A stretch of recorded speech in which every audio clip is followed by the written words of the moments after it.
الحمد للہ وکفیٰ والصلاة والسلام علی عبادہ الذین اصطفیٰ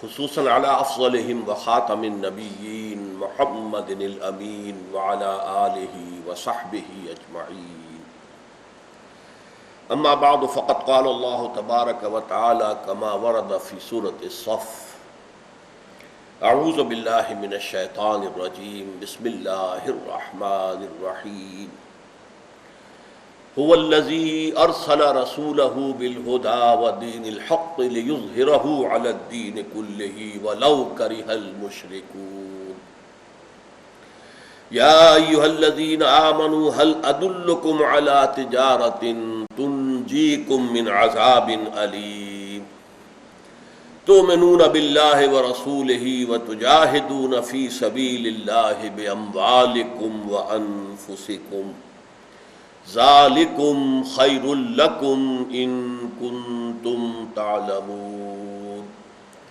صدق اللہ العظیم رب اشرح لی صدری ویسر لی امری واحلل عقدۃ من لسانی یفقہوا قولی اللہم ربنا الہمنا رشدنا واعذنا من شرور انفسنا اللہم ارنا الحق حقا وارزقنا اتباعہ وارنا الباطل باطلا وارزقنا اجتنابہ آمین یا رب العالمین۔ سورہ صف کی آیت نمبر 9 کے بارے میں یہ عرض کر چکا ہوں کہ نمبر 1 تو یہ کہ یہ سورہ صف کی مرکزی آیت ہے۔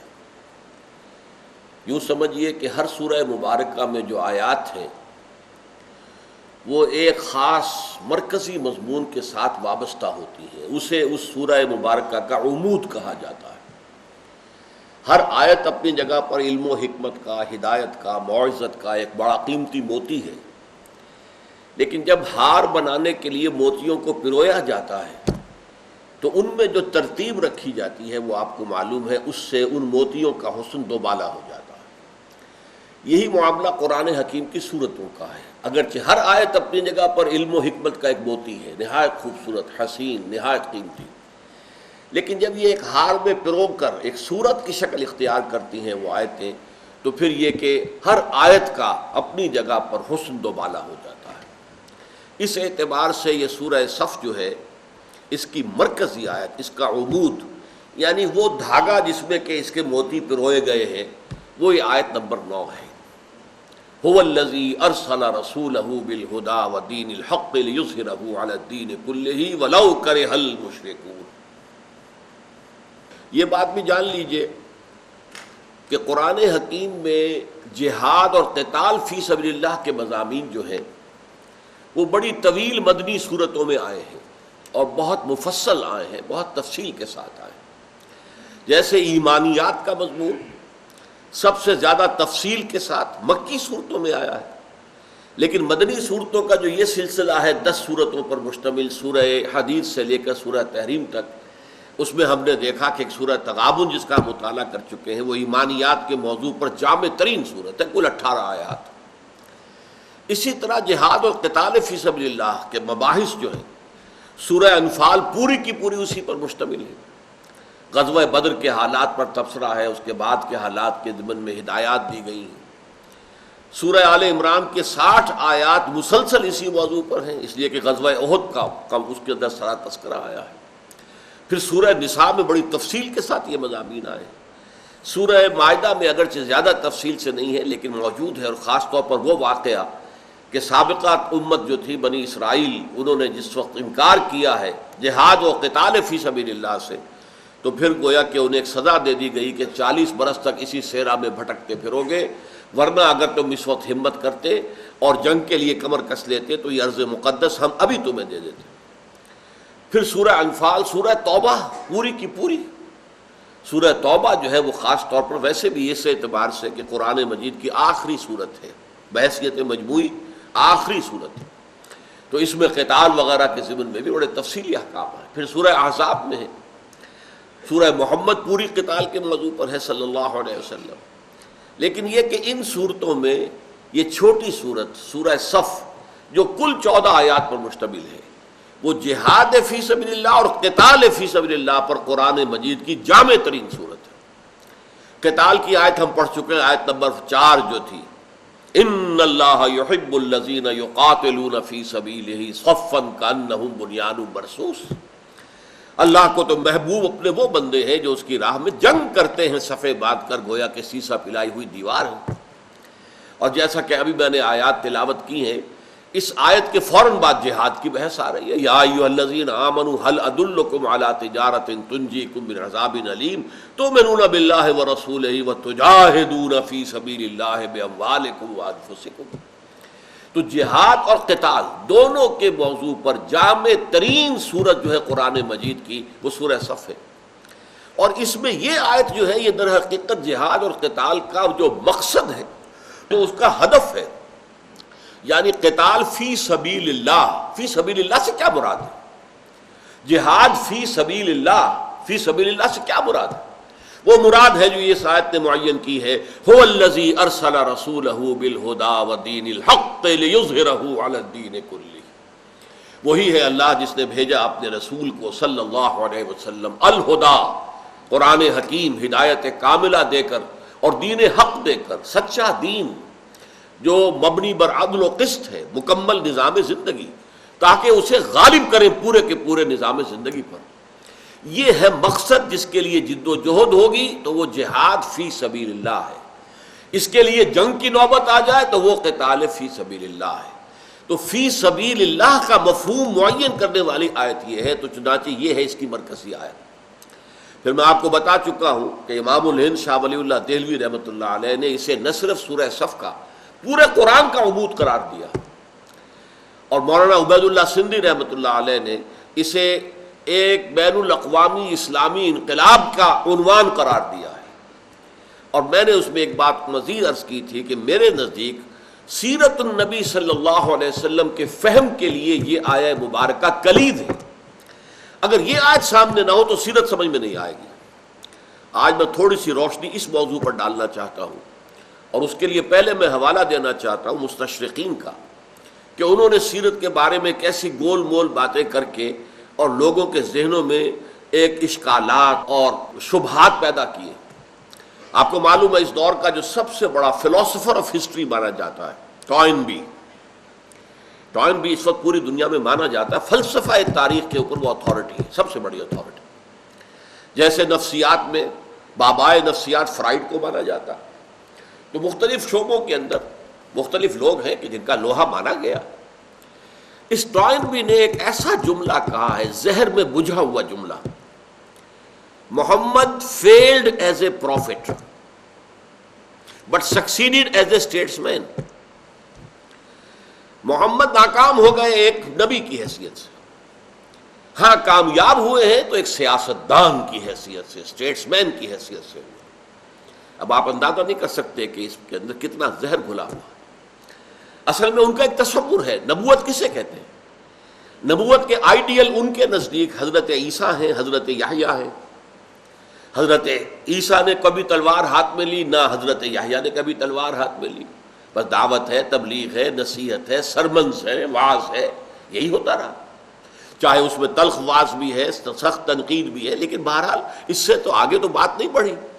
باقی درویشی کا رنگ ہے، کوئی کچھ کہہ رہا ہے، کوئی تکلیف دے رہا ہے تو صبر کر رہے ہیں، کوئی جوابی کارروائی نہیں ہے۔ یہ نقشہ ان کے ذہن میں ہے نبوت کا، اور وہ یہ سوچتے ہیں کہ چاہے محمد نبی تھے یا نہیں تھے صلی اللہ علیہ وسلم، لیکن مکے میں جو ان کی زندگی تھی وہ نبیوں کے مشابہ تھی، وہ رنگ اس میں نظر آتا ہے، دعوت ہے، تبلیغ ہے، وعظ ہے، نصیحت ہے، اور لوگ اگر پاگل کہہ رہے ہیں تو بھی جھیل رہے ہیں، کوئی شاعر کہہ رہا تو برداشت کر رہے ہیں، ان کے ساتھیوں کو مارا جا رہا ہے تو انہیں حکم ہے کہ ہاتھ مت اٹھانا، جوابی کارروائی نہ کرنا۔ تو یہ جو درویشانہ انداز ہے یہ تو عیسیٰ سے ملتا ہے علیہ الصلوۃ والسلام، یہ یحییٰ سے ملتا ہے علیہ الصلوۃ والسلام۔ تو اس سے قطع نظر کہ واقعتاً محمد نبی اور رسول تھے یا نہیں صلی اللہ علیہ وسلم، بہرحال ان کی مکی زندگی بہت سے اعتبارات سے انبیاء کی زندگی سے مشابہ ہے، بٹ دیئر ہی فیلڈ۔ مکے میں ان کے لیے جو ہے وہ راستہ نہیں بنا، انہیں وہاں سے جان بچا کر ان کے خیال میں تو بھاگنا پڑا۔ ہم ہجرت کا تصور ہم جو کچھ بھی رکھتے ہیں وہ اپنی جگہ پر، لیکن ظاہر بات ہے کہ آپ رات کی تاریکی میں نکلے ہیں گھر سے، پھر 3 دن آپ روپوش رہے ہیں جو غار ثور ہے اس میں، تو یہ گویا کہ وہاں پر تو ناکامی کی دلیل، وہاں کوئی کامیابی حاصل نہیں ہوئی. تو Muhammad failed as a prophet but he succeeded as a statesman. مدینے میں آنے کے بعد محمد کا رنگ ہی اور ہے صلی اللہ علیہ وسلم. اب وہ ایک ہیڈ آف دی اسٹیٹ کی حیثیت سے سامنے آ گئے ہیں. اب انہوں نے ہاتھ میں تلوار لے لی ہے. اب جو ہے وہ قاتلوا فی سبیل اللہ الذین یقاتلونکم. کہاں وہ صورت تھی کہ چاہے تمہارے ٹکڑے کر دیں، تمہاری بوٹیاں اڑا دیں، تمہیں زندہ جلا دیں، تم کوئی ہاتھ نہیں اٹھاؤ گے. No raising of hands even in self defence. For 12 long years it was the order of the day. لیکن اب کیا ہے؟ قاتلوا فی سبیل اللہ الذین یقاتلونکم قاتلوہم حتی لا تکون فتنۃ ویکون الدین کلہ للہ. کرو جنگ ان سے یہاں تک کہ فتنہ اور فساد بالکل فروغ ہو جائے اور دین کل کا کل اللہ کے لیے ہو جائے. اب ان کے پاس وفود آ رہے ہیں، ان سے گفتگویں ہو رہی ہیں. انہوں نے یہودیوں کے ساتھ مصالحت کی ہے اور اس میں میثاق مدینہ کی جو ہے بہت دنیا کے اندر دھوم ہے اور اس کے اندر بڑی حکمتیں ہیں. یہ ساری چیزیں یہاں تو اب محمد ایک اسٹیٹس مین کی حیثیت سے، ایک سیاستدان کی حیثیت سے، ایک سپہ سالار کی حیثیت سے، ایک حاکم وقت کی حیثیت سے سامنے آئے ہیں. وہاں وہ کامیاب ہوئے. یہ ایک جملہ ہے جس سے کہ آپ سوچئے کہ جو شخص بھی پڑھے گا اس کو کس قدر اس کے ذہن میں زہر گھل جائے گا حضور کے بارے میں کہ یہ تو تضاد ہے واقعتاً. اچھا، اس تضاد کو مزید ہائی لائٹ کرنے کے لیے، نمایاں کرنے کے لیے پروفیسر منٹگومری واٹ نے 2 والیومز میں حضور کی سیرت لکھی. اب ہم تو بڑے خوش ہیں، برطانیہ کا اتنا بڑا پروفیسر دانشور حضور کی سیرت پر اس نے 2 والیومز لکھ دی. لیکن اور اسی لیے آپ کو یاد ہوگا کہ انہیں خاص طور پر جب ہمارے سابق صدر جو تھے مرحوم ضیاء الحق صاحب نے جب یہ سیرت کانفرنسوں کا سلسلہ شروع کیا تھا، ایک مرکزی کانفرنس ہوتی تھی اسلام آباد میں، پھر صوبائی کانفرنسیں ہوتی تھی، صوبائی جو بھی دارالخلافے ہیں، پھر ہر محکمے میں کانفرنس ہو رہی ہے، ہر جگہ جلسے ہو رہے ہیں. تو اس میں ایک موقع پر ڈاکٹر منٹگومری واٹ کو خاص طور پر یوں سمجھیے کہ مہمان خصوصی کی حیثیت سے انہیں بلایا گیا، ان سے تقریر کرائی گئی. اور ہمیں یہ معلوم ہے نہیں کہ اس نے کتنا زہر گھول دیا ہے. اسی ایک جملے کو ہائی لائٹ کرنے کے لیے اس نے حضور کی سیرت کو 2 حصوں میں تقسیم کیا. Muhammad at Mecca 1 volume, Muhammad at Medina 2 volume. واضح کیا کیا کہ یہ تو 2 محمد ہے، ایک محمد نہیں ہے. مکے والا محمد تو کچھ اور نظر آتا ہے صلی اللہ علیہ وسلم، مدینے والا محمد کچھ اور نظر آتا ہے. اچھا، مدینے والے محمد کے ذکر میں صلی اللہ علیہ وسلم وفداء آباؤنا و امہاتنا جتنے تعریفی کلمات ممکن ہیں سب استعمال کر دی. حضور کی اسٹیٹس مین شپ، حضور کی موقع شناسی، حضور کی مردم شناسی، بر وقت اقدام کرنا، یہود کو جکڑ لینا میثاق مدینہ میں، مہاجرین اور انصار کو جکڑ لینا مواخات میں، بھائی بھائی بنا دیے گئے. اب ایک ایک چیز کے بارے میں غور کیجئے، ایک ایک چیز کے بارے میں غور کیجئے. پھر حضور بحیثیت سپہ سالار، آپ کی دانش مندی، آپ کی جو آپ کہیے ملٹری پالیسی، اسٹریٹجی، کس طریقے سے آپ نے دب کر صلح کر لی قریش کے ساتھ، دب کر، تاکہ بالکل یکسو ہو کر یہودیوں کے ساتھ آخری مارکہ ہو جائے اور خیبر پر حملہ کر کے تاکہ ہمارا جو پشت ہے وہ محفوظ ہو. جنوب میں ہے مکہ اور شمال میں جانا ہے خیبر کی طرف.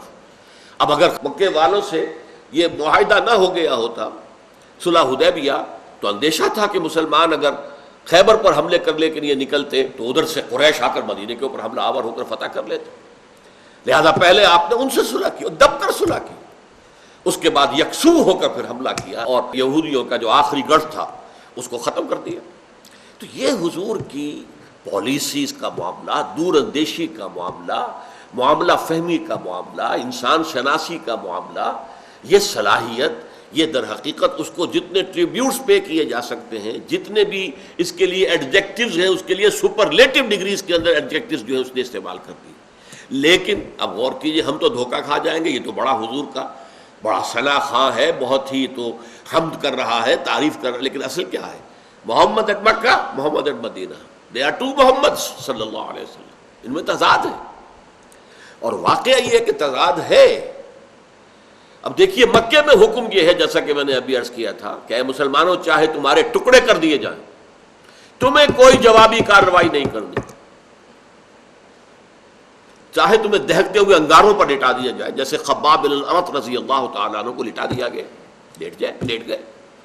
حالانکہ سب دنیا جانتی ہے کہ اگر کوئی شخص ڈیسپریٹ ہو جائے، اسے یہ معلوم ہو جائے کہ یہ میرے اب کباب بنانے والے ہیں، تو اسے اگر اجازت ہو تو دو چار کو وہ مار کر مرے گا، ویسے نہیں مرے گا، دو چار کو تو مارے گا۔ ڈیسپریٹ آدمی میں بڑی جان آ جاتی ہے، بڑی طاقت آ جاتی ہے کہ مجھے تو مرنا ہی ہے، اب میں دو چار کو تو لے کر مروں گا۔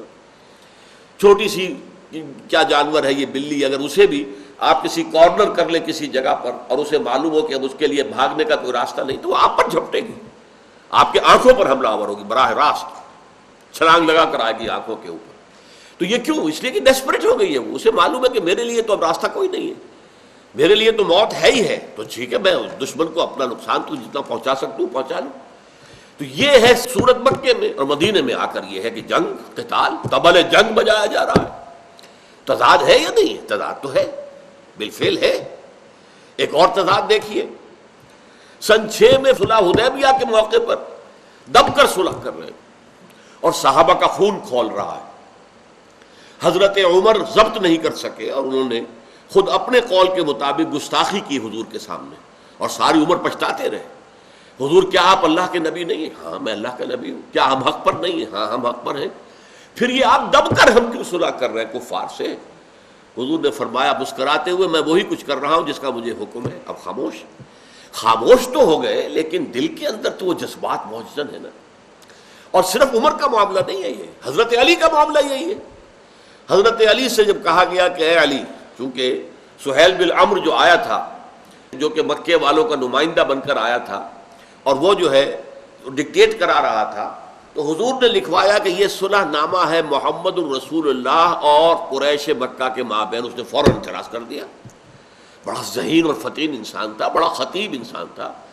اس نے کہا یہ تو ہم نہیں مان سکتے، اگر ہم آپ کو رسول اللہ مان لیں تو جھگڑا ہی ختم ہو جائے گا، پھر تو ہم جو ہے آپ کتابیں، یہ آپ لکھوائیے یہ معاہدہ ہے محمد ابن عبداللہ اور قریش کے مابین، ہم رسول اللہ نہیں مان۔ ظاہر بات ہے کہ جو ٹیکسٹ ہوتا ہے کسی ٹریٹی کا، کسی معاہدہ کا، اس کے نیچے تو دونوں فریقوں کو دستخط ہوں گے نا، تو وہ ٹیکسٹ تو گویا کہ وہ ایگریڈ اپون ٹیکسٹ ہے، تو ہم تو نہیں مانتے آپ کو اللہ کا رسول، تو کیسے ہم دستخط کریں گے؟ تو چونکہ کاتب کی حیثیت سے حضرت علی کام کر رہے تھے، حضور نے فرمایا حضرت علی سے، علی مٹا دو یہ محمد الرسول اللہ کا لفظ، مٹا دو، محمد ابن عبداللہ کر دو۔ حضرت علی نے کہا حضور یہ میں تو نہیں کر سکتا۔ اب دیکھیے ایک اعتبار سے یہ بھی گستاخی بنی کہ نہیں بنی؟ حضور کے حکم سے سرتابی ہو رہی ہے، تو جیسے حضرت عمر سے گستاخی ہو گئی، لیکن وہ گستاخی ہوئی حمیت دین میں، اسی طرح حمیت دین اور حمیت رسالت میں حضرت علی سے بھی گستاخی ہو گئی۔ اس لیے کہ حکم ماننا جو ہے، الامر فوق الادب کہتے ہیں کہ امر جو ہے، حکم جو ہے وہ تو ادب سے اونچا ہے، باراتر ہے۔ لیکن کہا نہیں، تو حضور نے فرمایا اچھا مجھے بتاؤ کہاں ہیں یہ الفاظ؟ حضور تو چونکہ پڑھے ہوئے نہیں تھے، تو انہوں نے فرمایا، تو وہاں حضور نے اپنے انگوٹھے سے مٹا دیے الفاظ محمد الرسول اللہ۔ تو یہ ہو رہا ہے معاملہ صلح حدیبیہ کے وقت، یہاں تک کہ جب حضور نے کہا صلح ہو گئی، اب ٹھیک ہے بھائی احرام کھول دو اور یہیں جو جانور لے کر آئے ہیں قربانی کے یہیں ذبح کر دیں، ایک آدمی نہیں اٹھا۔ میں تو حیران ہوتا ہوں، حضرت ابو بکر بھی نہیں اٹھے، جو سائے کی طرح ساتھ رہنے والا انسان تھا، ابو بکر ابن ابی قحافہ رضی اللہ تعالی عنہ، وہ بھی نہیں اٹھے، کوئی نہیں اٹھا۔ دوسری مرتبہ کہا کوئی نہیں اٹھا، تیسری مرتبہ کہا کوئی نہیں اٹھا۔ 3 مرتبہ حضور کے حکم عدولی ہو رہی ہے، پورے صحابہ کرام کا مجمع، نو ایکسیپشن، ابو بکر بھی نہیں۔ حضور صلی اللہ علیہ وسلم دل گرفتہ ہو کر اپنے خیمے میں چلے گئے، اور آپ نے کہا افسوس کے ساتھ، حضرت ام سلمہ رضی اللہ تعالی عنہا زوجہ رسول، وہ اس سفر میں ساتھ تھی، کہا جا کر میں نے مسلمانوں سے 3 دفعہ کہا ہے اٹھو احرام کھول دو اور قربانیاں پیش کر دو، کوئی نہیں اٹھا۔ انہوں نے مسکرا کر کہا کہ آپ کسی سے کچھ نہ کہیے، آپ جائیے اپنا احرام کھول دیجئے اور قربانی دے دیجئے۔ آپ نے، حضور نے اس پر عمل کیا، سب کھڑے ہو گئے، سب نے قربانیاں دے دی، سب نے جو ہے احرام کھول دی۔ یعنی میں اس کی تعبیر یوں کیا کرتا ہوں کہ وہ لوگ ابھی کچھ حالت منتظرہ میں تھے کہ پتہ نہیں ہمارا امتحان لے رہے ہیں حضور، یہاں پر ہم قربانی کیسے دے دیں؟ ہم نے تو قربانی جو ہے لے کر جانا ہے مکے، اور وہاں جا کر قربان گاہ پر قربان کرنا ہے، یہاں کیسے کر دیں؟ اور احرام ہم نے عمرے کی نیت سے باندھا تھا، عمرے کیے بغیر ہم احرام کیسے کھول دیں؟ تو کہیں حضور ہمارا امتحان تو نہیں لے رہے، ہماری غیرت اور حمیت کا جو ہے امتحان لے رہے ہو؟ یہ حالات ہیں جس میں آپ نے دب کر صلح کی ہے، صلح حدیبیہ۔ لیکن اب اس کے بعد 2 سال کے بعد یا اس سے بھی کم عرصے کے بعد جب قریش کے حلیف قبیلے کی طرف سے صلح توڑ دی گئی، وہ فریادی بن کر مدینے میں آ گئے، فریاد، اس کے بعد گویا کہ صلح ختم ہو گئی۔ اب ابو سفیان جو اس وقت کے ان کا لیڈر تھا قریش کا، مشرکین مکہ کا، بعد میں ایمان لے آئے ہیں، ہمیں ادب سے بھی نام لینا چاہیے، بہرحال اب ان کو اندازہ ہو گیا یہ تو ہم مارے گئے، اس لیے کہ اب جو طاقت محمد کی ہو چکی ہے صلی اللہ علیہ وسلم، اس 2 سال کے عرصے میں ان کا تبلیغی کاروبار اتنا پھیل گیا ہے، چونکہ جنگ ختم، ہمارے درمیان اب نو وار پیکٹ ہو گیا 10 سال کے لیے، لہذا حضور نے پورے یکسو ہو کر اپنی دعوتی، تبلیغی، تربیتی جو اپنی سرگرمیاں تھیں ان کو پھیلا دیا پورے عرب میں۔ اب جو طاقت محمد کو حاصل ہو چکی ہے صلی اللہ علیہ وسلم، ہم تو کوئی مقابلہ نہیں ہے، ہم مقابلہ نہیں کر سکتے محمد کا صلی اللہ علیہ وسلم، لہذا وہ چل کر آیا ہے مدینے کہ صلح کی تجدید کر دیجئے، صلح دوبارہ کر لیجئے۔ اب حضور بات ہی نہیں سن رہے، اس کے بعد سن کر منہ موڑ لیا، جواب ہی نہیں دیا۔ اب وہ سوچتے ہیں ابو سفیان کیا کروں، کس سے میں سفارش کرواؤں؟ تو خیال آیا میری بیٹی ان کے گھر میں ہے۔ آپ کو معلوم ہے کہ ام حبیبہ رضی اللہ تعالی عنہ ابو سفیان کی صاحبزادی تھی، اور اب وہ حضور کی زوجہ محترمہ ہے۔ تو گھر میں گئے حضرت ام حبیبہ کے، وہاں گئے تو چارپائی کے اوپر بستر بچھا ہوا تھا حضور کا، تو بیٹھنے لگے تو ام حبیبہ نے کہا ابا جان ذرا ٹھہریے، وہ بستر جو ہے وہ طے کر دیا، کہا اب بیٹھے۔ اب یہ سیاس آدمی، سیاستدان آدمی، ڈپلومیٹ آدمی کھڑے ہو گئے ٹھٹک کر اور کہا بیٹی یہ بستر میرے قابل نہیں تھا یا میں اس بستر کے قابل نہیں تھا؟ کہا کہ ابا جان آپ اس بستر کے قابل نہیں ہیں، یہ بستر محمد رسول اللہ کا ہے صلی اللہ علیہ وسلم، آپ مشرک ہیں، نجس ہیں، ناپاک ہیں۔ اب بتائیے کیا وہ ان سے سفارش کرواتے ہیں؟ اس طریقے سے حضرت ابوبکر سے کوشش کی سفارش کرانے کی، حضرت عمر سے کوشش کی۔ اب یہاں قریش کا سردار آیا ہوا ہے، سر پٹک رہا ہے کہ دوبارہ صلح حضور نہیں کر رہے۔ تضاد ہے کہ نہیں؟ یہ تضادات ہیں۔ یہ ریزالو اگر ہوتے ہیں تو اسی سے ہوتے ہیں کہ حضور محض داعی نہیں تھے، حضور کے ذمے ایک ریولیوشنری مشن تھا، آپ کو انقلاب برپا کر کے اللہ کے دین کو غالب کرنا تھا، اور انقلاب کے پروسیس کے اندر یہ مختلف سٹیجز کے احکام مختلف ہیں۔ اس میں پہلا مرحلہ جو ہے وہ درویشی کا ہے، دعوت دینی ہے، تبلیغ کرنی ہے، نصیحت کرنی ہے، لوگوں کو کھینچنا ہے، ایمان کی طرف بلانا ہے، اور ٹو گین ٹائم ان کی طرف سے زیادتیاں ہو جائیں تو جھیلنا ہے، برداشت کرنا ہے، وائلنٹ نہیں ہونا ہے، جوابی کارروائی نہیں کرنی ہے۔ یہ ایک مرحلہ تھا جو کہ مکی دور تھا، اس میں درویشی کا رنگ تھا، اس میں عام انبیاء کرام کی زندگیوں کا سا نقشہ تھا، یہ بھی کہہ سکتے ہیں کہ بدھ مت کے بھکشوؤں کا سا رنگ تھا، وہ رنگ تھا، اس میں کوئی شک نہیں۔ لیکن حضور صرف نبی نہیں تھے اس معنی میں کہ صرف اتمام حجت اور دعوت اور نصیحت کرنی ہو، حضور کے حکم تھا لِيُظْهِرَهُ عَلَى الدِّينِ كُلِّهِ، اس دین کو غالب کرو۔ اب اس کے لیے ظاہر بات ہے کہ اس کے لیے تو اہل کفر سے مقابلہ بھی کرنا پڑے گا۔ جب آپ نے طاقت حاصل کر لی اور جب آپ کو اللہ تعالیٰ نے مدینے میں ایک بیس عطا کر دیا from where to launch his offensive، اب انہیں کفر کے خلاف، نظام کفر کے خلاف جو ہے وہ جو بھی حملہ آور ہونا تھا اس کے لیے بیس اللہ نے مدینہ منورہ میں دے دی۔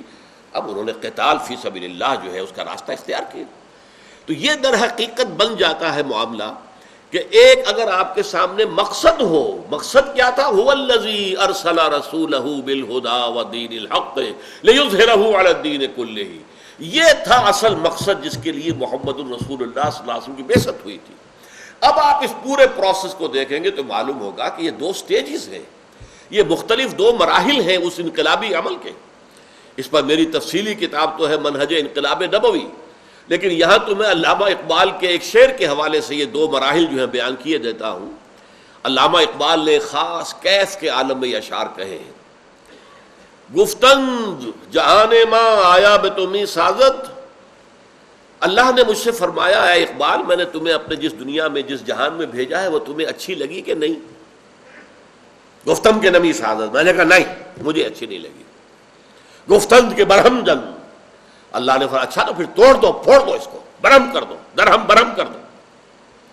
اچھا درہم برہم کیسے کریں گے؟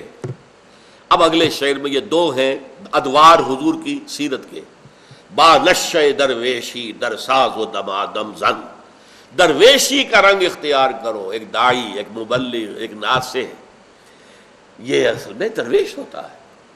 آپ کو معلوم ہے کہ بیگرز جیسے مانگتے ہیں ایسے ہی داعی مانگ رہا ہوتا ہے، بھائی میری مدد کرو، میرے ساتھ تعاون کرو، میری بات مان لو۔ وہ تو اس طرح کا معاملہ ہے۔ اب اگر کوئی دھتکار دیتا ہے ٹھیک ہے بھائی، اچھا بھائی اللہ تمہارا بھلا کرے، اس وقت تمہاری سمجھ میں میری بات نہیں آ رہی ہے، پھر بات کریں گے۔ وہ درویشی ہے۔ کوئی مار رہا ہے، پتھراؤ کر رہا ہے، کوئی اور کچھ کر رہا ہے، کوئی پاگل کہہ رہا ہے، کوئی مجنون کہہ رہا ہے، کوئی شاعر کہہ رہا ہے، کوئی ساحر، سب برداشت برداشت برداشت۔ یہ ہے وہ جو مکے میں ہوتا رہا 12 برس۔ با نشہ درویشی در ساز، درویشی کے نشے کے ساتھ ہم آہنگی پیدا کر لو، یہ درویشی تمہارے اندر رچ بس جائے پہلے دعوت کے مرحلے میں، تربیت کے مرحلے میں۔ اور جو جس کو میں نے قرار دیا اپنی اس کتاب میں کہ جو سیرت النبی کا ایک انقلابی تجزیہ جو ہے، اور میں کہوں گا اسے کہ جو فلسفہ سیرت ہے، جو در حقیقت اس آیت کے مرکزی مضمون ہی سے سمجھ میں آ سکتا ہے ورنہ نہیں، تو اس میں جو میں نے پیسو ریزسٹنس کا مرحلہ کہا ہے، ریزسٹنس تو ہے، کھڑے رہیں، پیچھے نہیں ہٹنا، لیکن جوابی کارروائی کوئی نہیں، مارتے ہو مار لو بھائی، دہتے انگاروں پہ لٹاتے ہو لیٹ جائیں گے، کیا ہے جان چلی جائے گی نا، تو کیا ہے، ہم تو سیدھے جنت میں چلے جائیں گے، ہمارا کچھ نہیں بگڑتا۔ حضرت سمیہ اور حضرت یاسر رضی اللہ تعالیٰ عنہما دونوں کو شہید کر دیا ابو جہل نے، اور حضور سامنے سے گزرتے تھے، اصبروا یا آل یاسر فإن موعدکم الجنہ، اے یاسر کے گھر والوں صبر کرو، تمہارے وعدے کی جگہ جنت ہے، وہاں تمہارے استقبال کی تیاریاں ہو رہی ہیں۔ حالانکہ کم سے کم 40 مسلمان موجود تھے مکے میں، نہ وہ بزدل تھے نہ بے غیرت تھے، اگر اجازت ہوتی تو ابو جہل کی تکہ بوٹی وہی کر دیتے، لیکن نہیں، اجازت نہیں، صبر کرو، کفو ایدیکم، اپنے ہاتھ رو کے رکھو، یہ احکام تھے۔ اس اعتبار سے پہلا مرحلہ کیا ہے؟ با نشہ درویشی در ساز و دمادم زن، دمادم زن، دمادم زن، کوشش کرتے رہو کرتے رہو کرتے رہو، محنت کرتے رہو دعوت پر، تبلیغ پر، نصیحت پر، تربیت پر، لیکن چوں پختہ شوی، جب تیار ہو جاؤ، پختہ ہو جاؤ، چوں پختہ شوی، تعداد بھی کافی ہو جائے، وہ تربیت یافتہ بھی ہے، ان کا تزکیہ بھی ہو گیا ہے، وہ منظم بھی ہے، وہ سم و طاعت کے اوپر کاربند ہے، وہ حکم کے اور چشم و ابرو کے اشاروں کے منتظر ہے، جب یہ کیفیت ہو جائے، چون پختہ شوی خدرا بر سلطنت جم زن، اب اپنے آپ کو سلطنت جم پر دے مارو، ٹکرا دو اپنے آپ کو۔ یہ ہے وہ مرحلہ کہ جو مدینے میں آیا ہے۔ اب آپ نے وقت کے نظام سے ٹکر لی ہے، وقت کے نظام کے ساتھ ٹکراؤ مول لیا ہے، خود آگے بڑھ کر۔ اس میں بعض ہمارے سیرت نگاروں نے غلط کا بات کی ہے کہ یہ تو صرف ڈیفنس میں تھا، قطعاً غلط بات ہے۔ حضور نے خود آگے بڑھ کر ٹکر مول لی ہے، اس کو میں پوری تفصیل سے اپنی کتاب میں جو منہج انقلاب نبی تفصیل سے ثابت کر چکا ہوں۔ الحمدللہ جو تازہ کتاب جو آئی ہے سیرت کے اوپر الرحیق المختوم، اس میں بھی یہ بات واضح ہو جاتی ہے۔ غزوہ بدر سے پہلے 8 مہمیں ہیں جو حضور نے بھیجی ہیں باہر، اور ان میں سے 4 میں آپ خود بھی گئے، غزوات، اور 4 سرایا ہیں۔ اور اس باب کو سیرت النبی کے ہمارے بہت سے جو 20ویں صدی کے جو لوگ مصنفین ہیں سیرت النبی کے، علامہ شبلی سمیت، انہوں نے چھپانے کی کوشش کی ہے، کیونکہ دنیا اعتراض کر رہی تھی کہ بوئے خون آتی ہے اس قوم کے افسانوں سے، اعتراض ہو رہا تھا کہ اسلام تو طاقت سے پھیلا ہے، تو جواب یہ دیا نہیں، اپولوجیٹک انداز، نہیں نہیں نہیں نہیں نہیں، ہم نے جنگیں جو لڑی وہ تو صرف دفاع میں لڑی، نہیں، یہ تو ہے فرض تھا، دین کو غالب کرنا تھا۔ سٹیٹس کو حضور قبول نہیں کر سکتے تھے، مدینے میں جا کے جو نخلستانوں کے ٹھنڈے سائے کے اندر بیٹھ کے آرام کرنا مقصود نہیں تھا، یہ تو ایک بیس تھا جو کہ مطلوب تھا، درکار تھا، یہاں سے لانچ کرنی تھی اپنی موومنٹ، اور جب تک کہ مکے کے اوپر توحید کا جھنڈا نہ لہرا دیا جائے اس وقت تک حضور صلی اللہ علیہ وسلم کا وہ مشن جو ہے گویا کہ اس کا کسی ادنا درجے میں بھی اس کی تکمیل نہیں۔ تو یہ آیت مبارکہ سیرت النبی علی صاحبہ الصلاۃ والسلام کے سمجھ کے لیے، اور اس میں جو ظاہری تضادات ہیں ان کو ریزالو کرنے کے لیے یہ کلید ہے، یہ کلید ہے، یہ چابی ہے جس سے یہ ساری گتھی حل ہوتی ہے۔ اقول قولی ھذا واستغفر اللہ لی ولکم ولسائر المسلمین والمسلمات۔